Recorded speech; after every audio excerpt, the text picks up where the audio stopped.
In this video, I will show you how you can delete cloned apps on your Samsung Galaxy S26, S26 Plus or the S26 Ultra.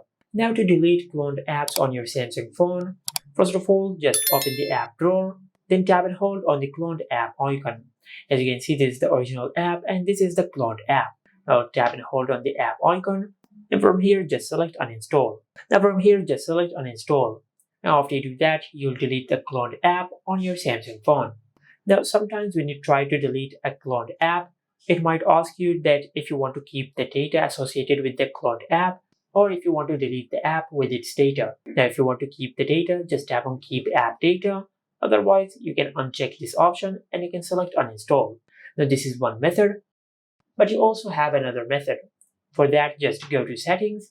Now under settings, just scroll down and tap on advanced features. From here, just scroll down to the bottom of the page and tap on dual messenger. Now to delete the cloned apps, just disable the toggle for the cloned app which you want to delete. Now just select uninstall.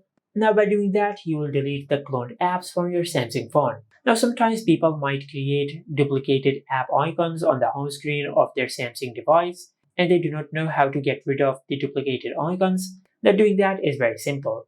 Now similarly, just tap and hold on the app icon which you want to remove, but instead of uninstall, just select remove. If you tap on uninstall, you will delete the app from your Samsung phone. But if you select remove, you will remove the duplicated icon from the home screen. And this is it. Make sure to like, comment and subscribe. Thank you for watching.